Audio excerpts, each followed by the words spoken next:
नमस्कार साथियों, स्टडी गुरु YouTube channel पर मैं पंकज कुमार आप सभी लोगों का हार्दिक स्वागत करता हूं।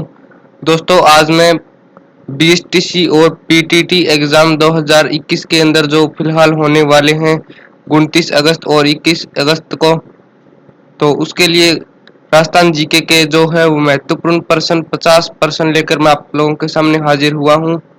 तो दोस्तों, ये प्रश्न जो हैं ये सभी महत्वपूर्ण प्रश्न हैं जो कि पिछली परीक्षा में आए हुए हैं, जो और वर्तमान में जो परीक्षा होगी उसमें भी आने के बहुत ज़्यादा चांस हैं।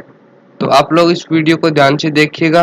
और ये जो 2021 के अंदर बीएसटीसी पीटीटी का जो मॉडल पेपर आया है उसके अंदर से जो भी महत्वपूर्ण क्वेश्चन थे वो सभी भी आपको इसके अंदर मिलेंगे। तो आप प्रत्येक प्रश्न का स्क्रीनशॉट लेते हुए चलिए और वीडियो को दोबारा देखिएगा, जिससे आपको सभी क्वेश्चन अच्छे से समझ में आ जाएं। देखिएगा, आज के वीडियो का पहला प्रश्न देखिए। हेला ख्याल दंगल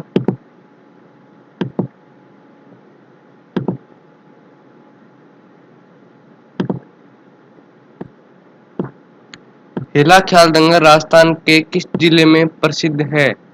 दौसा, जयपुर, बीकानेर और पाली। तो हेला ख्याल दंगल जो है वो कौन से जिले में प्रसिद्ध है?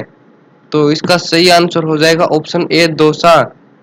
हेला ख्याल दंगल जो है वो राजस्थान में दौसा जिले में प्रसिद्ध है।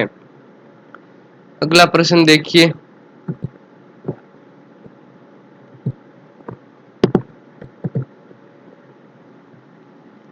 पिछुवई कला संबंधित है किससे? मीराबाई से, राम सीता से, महादेव से या फिर श्री कृष्ण से? पिछुवई जो कला है वो किससे से संबंधित है, ये हमें प्रश्न पूछा है। तो पिछुवई कला जो है वो श्री कृष्ण जी से संबंधित है। इस प्रश्न का राइट आंसर हो जाएगा ऑप्शन डी। अगला प्रश्न देखिए।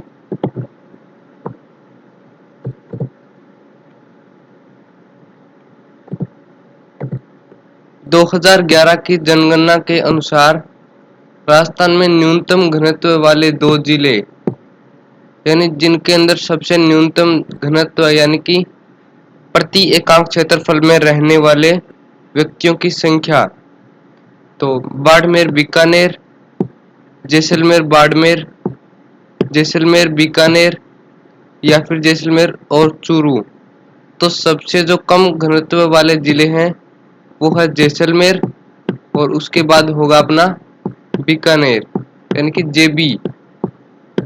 जेबी जो है वो राजस्थान के अंदर सबसे न्यूनतम जनसंख्या घनत्व वाले जिले हैं। ठीक है, अगला प्रश्न देखिए। राजस्थान का प्रथम पवन ऊर्जा संयंत्र स्थापित किया गया था, यानी कि जो प्रथम पवन ऊर्जा संयंत्र यानी कि जो पवन चक्कियां अपने चलती है जिससे विद्युत उत्पादन किया जाता है वो सबसे पहले कहाँ चला था? अमर सागर जैसलमेर, बीठड़ी जोधपुर में, देवगढ़ प्रतापगढ़ में या फिर मोहनगढ़ जैसलमेर में? जो प्रथम पवन ऊर्जा संयंत्र है वो अपना था अमर सागर जैसलमेर के अंदर स्थापित किया था। तो इसका सही आंसर हो जाएगा ऑप्शन ए। अगला प्रश्न देखिए। बारी आभूषण पहना जाता है, यानी बारी एक आभूषण है, उसको कहाँ पर पहना जाता है ये हमसे पूछा है। ऑप्शन देखिए, गले में, नाक में, कानों में या फिर कलाई में। तो बारी जो आभूषण है वो कहाँ पे पहना जाता है? तो बारी आभूषण अपने नाक में पहनते हैं। इसकी आप लोग ट्रिक बना लीजिएगा, ठीक है, जिससे आपको ये याद रह जाए, क्योंकि ये प्रश्न जो है वो महत्वपूर्ण है। तो बारी आभूषण कहाँ पहना जाएगा? नाक में। अगला प्रश्न देखिए। महाराणा प्रताप का राज तिलक कहाँ हुआ था? यानी महाराणा प्रताप जो थे, ठीक है, उनका राज तिलक यानी कि वो सबसे पहले राजा बने थे, उनका जो राज तिलक हुआ था वो कहाँ पर हुआ था? चावंड में, यानी ये स्थान के नाम है, चावंड में हुआ था या फिर गोगुंदा में या उदयपुर में या कुंभलगढ़ में? तो महाराणा प्रताप का जो राज तिलक हुआ था वो गोगुंदा जो स्थान है वहां पर हुआ था। तो आप इस प्रश्न को याद रखिएगा कि महाराणा प्रताप का राज तिलक कहाँ हुआ था? गोगुंदा में। और दोस्तों आप प्रत्येक क्वेश्चन का स्क्रीनशॉट ले लीजिएगा क्योंकि ये प्रश्न बहुत ही महत्वपूर्ण है। अगला प्रश्न देखिए, उस व्यक्ति का नाम बताइए जिसे रतन सिंह ने अपने दरबार से निकाल दिया था तथा बाद में वह अलाउद्दीन खिलजी की शरण में चला गया था। सुंदरलाल थे या फिर मदन लाल, रघु जी या चेतन राव? इनमें से कौन से वो व्यक्ति थे जिसे रतन सिंह ने निकाल दिया था और वो अलाउद्दीन खिलजी की शरण में चले गए थे? तो जो चेतन राघव है उसको अपने रतन सिंह ने निकाल दिया था और ये अलाउद्दीन खिलजी की शरण में जाके बसे थे। तो इसका सही आंसर हो जाएगा ऑप्शन डी, चेतन राघव। अगला प्रश्न देखिए, राजस्थान में भोमट क्षेत्र संबंधित है। भोमट जो क्षेत्र है वो कहाँ से है, मतलब ये कौन से जिले के अंदर आता है? उदयपुर में, बांसवाड़ा में, भीलवाड़ा में या फिर अलवर में? तो भोमट जो क्षेत्र है वो कौन से जिले में आता है? तो भोमट क्षेत्र अपने उदयपुर जिले में आता है। तो इसका सही आंसर हो जाएगा उदयपुर से। ऑप्शन ए जो है वो इसका सही आंसर हो जाएगा। अगला प्रश्न देखिए, प्रश्न नंबर 9। दोस्तों इस वीडियो में मैं 50 प्रश्न लेकर आया हूं, तो वीडियो को लास्ट तक जरूर देखिए और सभी प्रश्न बहुत ही महत्वपूर्ण हैं जो कि आपको अपने बीएसटीसी और पीटीटी एग्जाम में देखने को मिलेंगे। इनमें से 50 में से लगभग आपको 25 से 30 प्रश्न ऐसे होंगे जो कि आपको एग्जाम में देखने को मिलेंगे। अगला प्रश्न देखिए, प्रथम राजस्थानी फिल्म का नाम क्या था? यानी कि जो राजस्थानी भाषा के अंदर प्रथम फिल्म आई थी उसका नाम क्या था? निजरानो, बाबा सारी लाडली, बाई चली सासरिये, म्हारी प्यारी चन्ना? तो ये आपको 4 ऑप्शन दे रखे हैं, तो इनमें से कौन सा होगा? तो निजरानो जो फिल्म थी वो राजस्थान की पहली राजस्थानी भाषा के अंदर फिल्म जो है वो रिलीज हुई थी। वो आपको ये प्रश्न याद रखना है क्योंकि ये प्रश्न आया हुआ है पिछली एग्जाम में 2018 के अंदर और अब की बार भी आने के बहुत ज़्यादा चांस हैं क्योंकि ऐसे प्रश्न रिपीट होते रहते हैं। अगला प्रश्न देखिए, राजस्थान के मुख्यमंत्री के रूप में सर्वाधिक बार शपथ किसने ली थी? यानी कि सबसे ज्यादा जो है वो मुख्यमंत्री कौन रहे थे? मोहनलाल सुखाड़िया एवं हरिदेव जोशी ने, या फिर हरिदेव जोशी एवं भैरव सिंह शेखावत ने, भैरव सिंह शेखावत एवं हरिलाल देवपुरा ने, शिवचरण माथुर एवं हरिदेव जोशी ने? तो इसके अंदर से कौन सा सही आंसर है? इसमें आपको सही आंसर दे रखा है हरिदेव जोशी एवं भैरव सिंह शेखावत। तो ये दो जो व्यक्ति थे इन्होंने सर्वाधिक बार मुख्यमंत्री के रूप में शपथ ली थी, तो ये आप याद रखिएगा। अगला प्रश्न देखिए, प्रश्न नंबर 11। डेराना क्षेत्र राजस्थान में किस खनिज के लिए जाना जाता है? यानी कि डेराना जो क्षेत्र है वो एक खनिज उत्पादन क्षेत्र है, यहाँ से खनिज निकाले जाते हैं। तो इसने पूछा है कि डेगाना जो क्षेत्र है यहाँ से कौन से खनिज निकलते हैं? मैग्नीज, कोयला, टंगस्टन या फिर लोहा अयस्क? तो डेगाना जो क्षेत्र है उससे टंगस्टन जो धातु है उसको निकाला जाता है। तो आप लोग याद रखिएगा कि डेगाना से कौन सा पदार्थ निकाला जाता है? तो डेगाना से टंगस्टन जो है वो निकाला जाता है। तो आप लोग इसकी ट्रिक बना लीजिए और स्क्रीनशॉट प्रत्येक क्वेश्चन का लेते हुए जरूर चलिएगा। राजस्थान के गांधी के रूप में किसे जाना जाता है? यानी कि राजस्थान के गांधी, यानी एक तो महात्मा गांधी थे उनकी तरह अच्छे व्यक्ति कौन हैं जो कि राजस्थान से थे? ठीक है, तो देखिए, भोगीलाल पांड्या, गोकुल भाई भट्ट, जानकीलाल, दामोदर व्यास। इनमें से कौन से वो व्यक्ति हैं जिसे राजस्थान के गांधी के रूप में जाना जाता है? इसका सही आंसर हो जाएगा गोकुल भाई भट्ट। ऑप्शन बी जो है वो इसका बिल्कुल सही आंसर हो जाएगा। राजस्थान का एकमात्र पक्षी चिकित्सालय कहाँ है? यानी पक्षियों की जहाँ पर इलाज किया जाता हो वो चिकित्सालय कहाँ पर स्थित है? राजस्थान के अंदर। तो राजस्थान में एक ही ऐसा चिकित्सालय है जहाँ पे पक्षियों का इलाज किया जाता है, और वो कौन से जिले में है? जयपुर, अजमेर, कोटा या फिर जोधपुर। तो जो पक्षी चिकित्सालय जो है वो है जयपुर जिले के अंदर। भारत राजस्थान की जो राजधानी है उसके अंदर पशु चिकित्सालय स्थित है। आप लोग इस प्रश्न को भी याद रखिएगा और स्क्रीनशॉट ले लीजिए। अगला प्रश्न देखिए, लाग बाग क्या है? यानी कि लाग बाग जो है वो क्या है? किसे कहते हैं लाग बाग? चिड़िया का नाम है, या फिर किसानों पर आरोपित कर तोप का नाम है, या फिर मानसिंह के हाथी का नाम है? तो लाग का अर्थ होता है अपने कर, यानी जो अपने टैक्स देते हैं ना। तो किसानों के ऊपर से जो टैक्स लिया जाता था, यानी किसान जो टैक्स भरते थे, यानी कि किसानों पर जो आरोपित कर थे उन्हें क्या कहा जाता था? उन्हें अपने उस टाइम में लाग बाग कहते थे। ठीक है, तो इसका सही आंसर हो जाएगा किसानों पर आरोपित कर। अगला प्रश्न देखिए,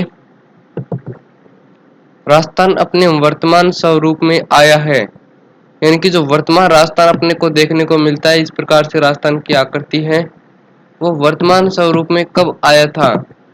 यानी जो वर्तमान स्वरूप हम लोग देख रहे हैं उसका निर्माण किस सन में किया गया था?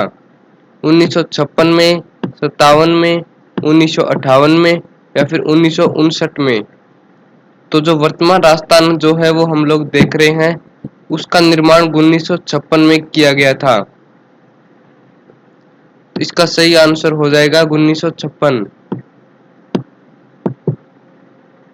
अगला प्रश्न देखिए,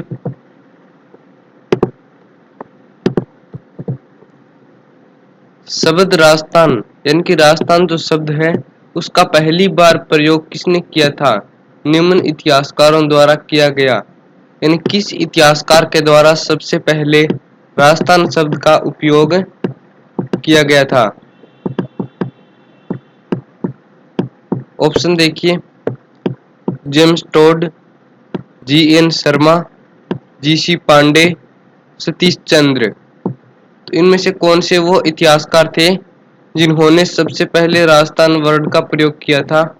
तो कर्नल जेम्स टोड जो थे उन्होंने सबसे पहले राजस्थान शब्द का प्रयोग किया था। तो इसका सही आंसर हो जाएगा option A, colonel James Tod. यहाँ पे सीधा टोड लिख रखा है, तो इसका पूरा नाम था कर्नल कर्नल जेम्स टोड। इस प्रश्न को भी आप याद रखिए, ये प्रश्न थोड़ा सा महत्वपूर्ण है। अगला प्रश्न देखिए, कालीबंगा जो एक ऐतिहासिक स्थान है वह राजस्थान के किस जिले में स्थित है? कालीबंगा जो है वो राजस्थान के किस जिले में स्थित है? कालीबंगा जो स्थान है यानी कि एक पुरातात्विक स्थान है, यहाँ पे पुराने जो पीढ़ियां थी उनके अवशेष मिले हैं पुरानी सभ्यताओं के। तो ये कौन से जिले में है? बीकानेर, गंगानगर, बाड़मेर या फिर जोधपुर में? तो दोस्तों मैं आप लोगों को बता दूं कि ये पहले पहले गंगानगर में आता था, लेकिन जब गंगानगर से हनुमानगढ़ जो जिला है उसको अलग किया गया तो ये कालीबंगा जो वर्तमान के अंदर है वो हनुमानगढ़ जिले के अंदर आता है। इसके अंदर से आपको पूछ लिया अगर तो इसके अंदर हो जाएगा हनुमानगढ़। यानी कि वर्तमान में कौन से जिले में आता है कालीबंगा स्थान? तो आप लोग बोलोगे हनुमानगढ़ जिले में। इसका सही आंसर होगा अपने हनुमानगढ़। अगला प्रश्न देखिए, प्रश्न नंबर 18।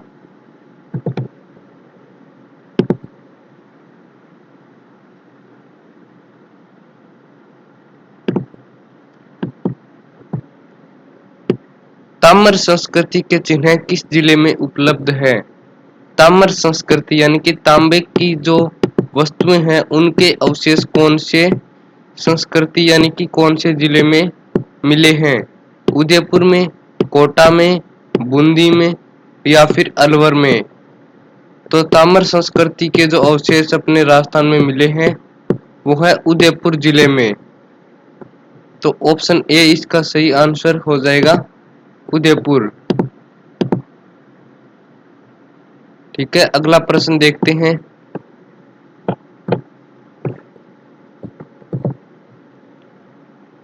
सिरवी जाति खेती से जुड़ी है, ये अधिकांशतः किस जिले में पाई जाती है? एक जाति का नाम है सिरवी जाति, ये लोग खेती करते हैं और इसने पूछा है कि ये अधिकांशतः किस जिले में पाई जाती है। यानी सिरवी जो जाति है वो राजस्थान के कौन से जिले में सर्वाधिक रहती है, सर्वाधिक निवास करती है? ऑप्शन देखिए, कोटा में, जयपुर में, जोधपुर में या फिर भरतपुर में? तो सिरवी जाति जो है वो सर्वाधिक जोधपुर जिले में निवास करती है। ऑप्शन सी जो है वो इसका सही आंसर हो जाएगा। तो सिरवी जाति कौन से जिले में निवास करती है? जोधपुर में। अगला प्रश्न देखिए, मेवाड़ के सिसोदियाओं को निम्न माना जाता है, यानी कि सिसोदिया जो वंश थे उनको कौन से वंश के नाम से जाना जाता है? देखिएगा ऑप्शन, सूर्यवंशी, चंद्रवंशी, अग्निवंशी या फिर नागवंशी? तो मेवाड़ के जो सिसोदिया वंश थे उनको किस नाम से जाना जाता है? उनका एक नाम और है, वो है सूर्यवंशी। आप लोग याद रखिएगा कि मेवाड़ के सिसोदियाओं को किस नाम से जाना जाता है, तो वो हो जाएगा सूर्यवंशी और ऑप्शन ए इसमें सही आंसर हो जाएगा। अगला प्रश्न देखिए, राजस्थान की पहली औपचारिक व्याकरण किसके द्वारा लिखी गई? ठीक है, इनकी राजस्थानी भाषा के अंदर जो सबसे पहले व्याकरण लिखी गई थी वो किस लेखक ने लिखी थी, यानी कि किस जो व्यक्ति थे उन्होंने लिखी थी? तो जय सिम्हा सिद्धराजा ने, उद्योतन सूरी ने, भोज ने या फिर हेमचंद्र सूरी ने? तो जो राजस्थानी भाषा के अंदर सबसे पहले व्याकरण लिखी गई थी वो किसने लिखी थी? तो दोस्तों वो लिखी थी अपने हेमचंद्र सूरी ने। आप इसकी ट्रिक बना लीजिएगा और जितने भी प्रश्न थे सभी के स्क्रीनशॉट आशा करता हूँ आप लोगों ने ले लिए होंगे। और अगर आप स्क्रीनशॉट नहीं लिए हैं तो वीडियो को दोबारा से देखिए और सभी क्वेश्चन के स्क्रीनशॉट अच्छे से ले लीजिएगा। इस प्रश्न का सही आंसर हो जाएगा हेमचंद्र सूरी ने। अगला प्रश्न देखिए, संगीत के जयपुर घराने के प्रसिद्ध संगीतकार कौन जाने जाते हैं? संगीत के जयपुर घराने के प्रसिद्ध संगीतकार यानी संगीतज्ञ कौन थे जो कि जयपुर घराने से थे और प्रसिद्ध थे? जयपुर घराने के प्रसिद्ध संगीतज्ञ का नाम पूछा है। हिमसेन जोशी, जसराज, गिरिजा देनी, मल्लिकार्जुन मंसूर? इनमें से कौन से वो व्यक्ति थे जो कि जयपुर घराने के प्रसिद्ध संगीतज्ञ थे? तो मल्लिकार्जुन मंसूर जो है वो प्रसिद्ध संगीतज्ञ थे जयपुर घराने के। इसका सही आंसर हो जाएगा ऑप्शन डी। अगला प्रश्न देखिए, राजस्थान की फट चित्रकारी या चित्रकला के किस स्कूल से जुड़ी है? जयपुर, कोटा, मेवाड़ या फिर बीकानेर। यानी फट चित्रकारी और चित्रकला जो है वो कौन से जुड़ी है, तो वो हो जाएगा मेवाड़ से। तो ऑप्शन ए जो सी जो है इसमें सही आंसर हो जाएगा मेवाड़। दोस्तों वीडियो आपको अच्छी लगी तो वीडियो को लाइक जरूर से कर देना। वीडियो को बनाने में बहुत ज़्यादा मेहनत लगती है दोस्तों, और अगर आप लाइक अभी तक नहीं किए हो तो लाइक जरूर कर देना और अपने दोस्तों के साथ वीडियो को शेयर जरूर कर देना। बढ़ते हैं अगले प्रश्न की तरफ। अगला प्रश्न देखिए, कालबेलिया नृत्य राजस्थान के किस जिले से है? जोधपुर से, उदयपुर से, अलवर से या फिर जैसलमेर से? कालबेलिया जो नृत्य है वो राजस्थान के कौन से जिले से है, ये हमें पूछा है। तो ये कौन से जिले है, तो ये कौन से जिले से होगा, तो ये हो जाएगा अपना जैसलमेर से। इसका सही आंसर होगा ऑप्शन डी, जैसलमेर। कालबेलिया नृत्य जो है वो जैसलमेर जिले से प्रसिद्ध है। अगला प्रश्न देखिए, बगरू की छपाई राजस्थान के किस हिस्से से है? बगरू की छपाई राजस्थान के किस हिस्से से है? ऑप्शन देखिए, जयपुर से, भरतपुर से, झालावाड़ से या फिर नागौर से? तो बगरू की छपाई राजस्थान के अंदर जयपुर जिले में की जाती है। तो इसका सही आंसर हो जाएगा ऑप्शन ए, जयपुर। अगला प्रश्न देखिए, बाला किला कहाँ स्थित है? यानी बाला जो किला है वो कौन से जिले में है? तो बाला जो किला है वो जालौर में, सवाई माधोपुर में, अलवर में या फिर बारा में? तो बाला किला जो है वो कौन से जिले में है?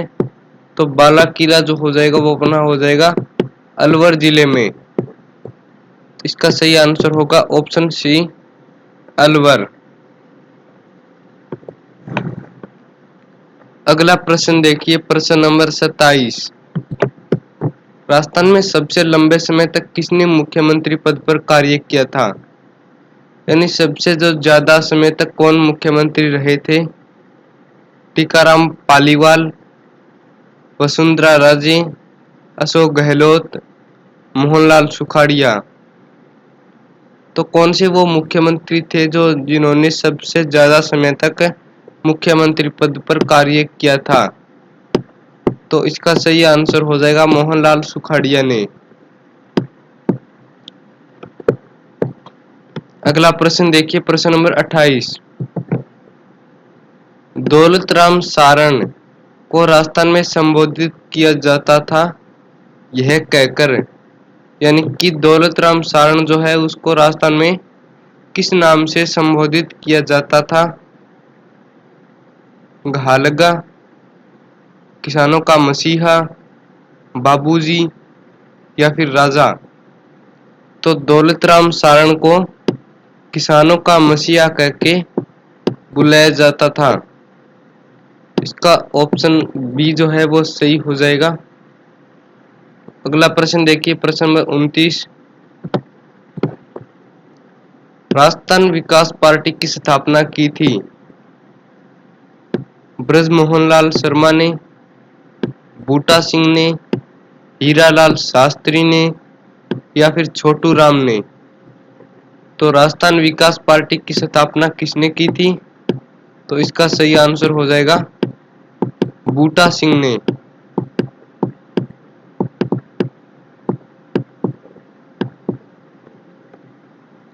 अगला प्रश्न देखिए, 14वीं राजस्थान विधानसभा के सभापति कौन हैं? सुमित्रा सिंह, रामनिवास मिर्धा, कैलाश मेघवाल या शांतिलाल चपलोत? तो 14वीं राजस्थान विधानसभा के सभापति कौन है? तो इसका सही आंसर हो जाएगा कैलाश मेघवाल। ऑप्शन सी जो है वो इसका सही आंसर हो जाएगा। अगला प्रश्न देखिए, राजस्थान में वर्षा का समय कितनी बार होता है? यानी कि राजस्थान के अंदर वर्षा कितने बार होती है, यानी कितने कितने समय में वर्षा होती है? तो राजस्थान में दो समय में होती है, एक तो ग्रीष्म काल में और एक शीतकाल में। यानी कि एक तो हम रबी की फसल बीजते हैं और एक खरीफ की, तो दोनों टाइम वर्षा होती है। तो राजस्थान में कितनी बार वर्षा का समय होता है? 2 बार। ऑप्शन पढ़ लीजिएगा, 1, 3, 4, 2, तो इसमें सही हो जाएगा 2।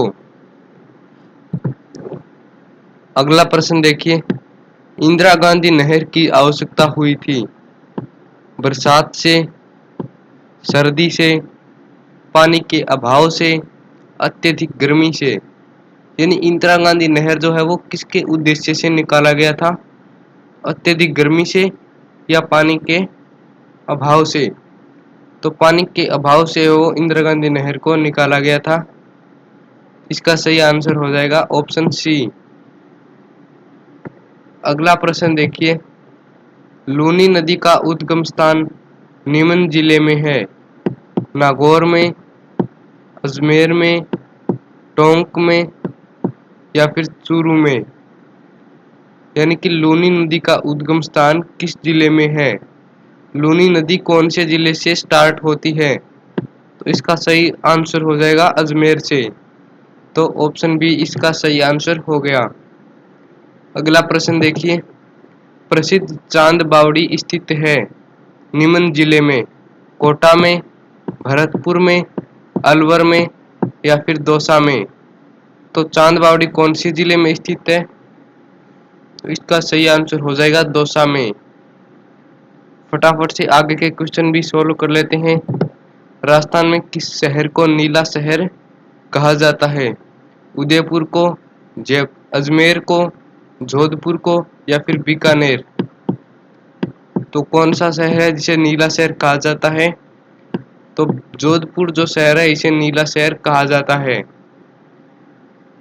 अगला प्रश्न देखिए, गार्डन बड़ा बाग स्थित है? ये एक बाग का नाम है, बगीचे का नाम।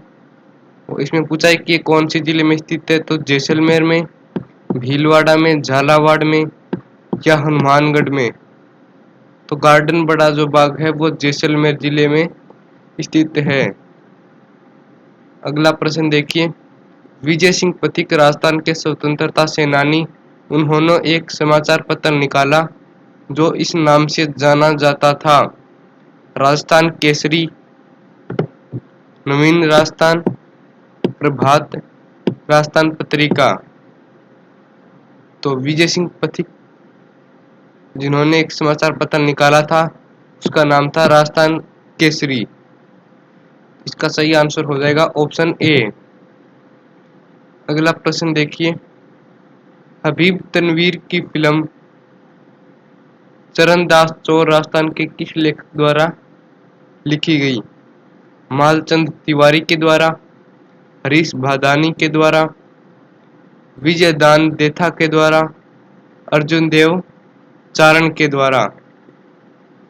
तो हबीब तनवीर की फिल्म किसके द्वारा लिखी गई थी? विजय दान देथा के द्वारा।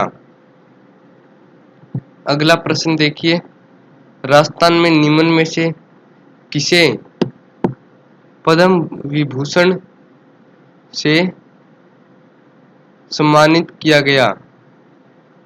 थोड़ी सी मिस्टेक है इसमें, सम्मानित लिख लीजिएगा।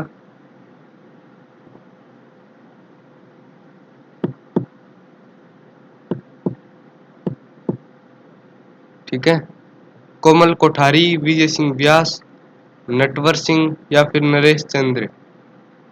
तो नरेश चंद्र को पद्म विभूषण से सम्मानित किया गया था।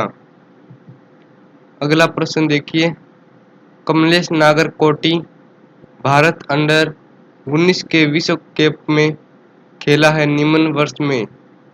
कमलेश नागरकोटी जो है वो किस विश्व कप में खेले थे? 2016 में हुए थे उसमें, 15 में या 18 में या 14 में? तो 2018 के अंदर जो विश्व कप हुए थे उसमें कमलेश नागरकोटी खेले थे। अगला प्रश्न देखिए, राजस्थान के शुष्क रेगिस्तान में भारत अपनी अंतर्राष्ट्रीय सीमा साझा करता है। शुष्क रेगिस्तान में भारत अपनी अंतर्राष्ट्रीय सीमा नेपाल से, चीन से, पाकिस्तान से या अफगानिस्तान से। तो पाकिस्तान से जो है वो जैसलमेर की सीमाएं लगती है, जो कि शुष्क रेगिस्तान से है। तो इसका सही आंसर हो जाएगा पाकिस्तान, क्योंकि पाकिस्तान से जैसलमेर की सीमाएं लगती है। अगला प्रश्न देखिए, उत्तरी अरावली क्षेत्र में राजस्थान का निम्न जिला सम्मिलित है। इनकी उत्तरी अरावली क्षेत्र में कौन सा जिला आता है? दौसा, सिरहोई, अजमेर या फिर टोंक। तो कौन सा जिला जो है वो उत्तरी अरावली क्षेत्र में राजस्थान का जिला आता है? तो वो हो जाएगा दौसा।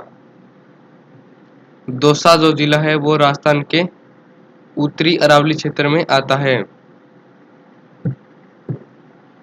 अगला प्रश्न देखिए, पंचायती राज व्यवस्था का आरंभ भारत में राजस्थान के नागौर से किस वर्ष हुआ था? 1958 में, 59 में, 57 में या फिर 56 में। तो 1959 में नागौर से पंचायती राज व्यवस्था का आरंभ हुआ था। इसका सही आंसर हो जाएगा ऑप्शन बी।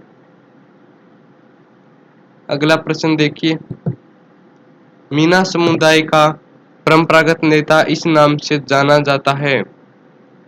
मीना जो समुदाय का नाम है, उसका जो पारंपरिक नेता थे उनको किस नाम से जाना जाता था? पटेल नाम से, भगत, कर्मा या फिर मुकदम नाम से। तो मीना समुदाय के पारंपरिक नेता को पटेल के नाम से जानते थे। इसका सही आंसर हो जाएगा पटेल। बच्चों, आप स्क्रीनशॉट लेते हुए चलिए, इसको मिस मत कीजिएगा, क्योंकि स्क्रीनशॉट आपके बहुत ज़्यादा काम आएंगे। ये आपको एग्जाम से पहले बहुत हेल्प करेंगे। अगला प्रश्न देखिए, राष्ट्रीय मार्ग संख्या 8 जो दिल्ली को मुंबई से जोड़ता है, राजस्थान से गुजरता है, ये राजस्थान में कितने किलोमीटर लंबा है? इनकी इसकी राजस्थान के अंदर लंबाई कितनी है? 700, 560, 688 या फिर 720। तो जो NH8 है, इसकी लंबाई राजस्थान में कितनी है? इसकी लंबाई राजस्थान में है 688 किलोमीटर। तो ऑप्शन सी जो है वो इसमें सही आंसर हो जाएगा।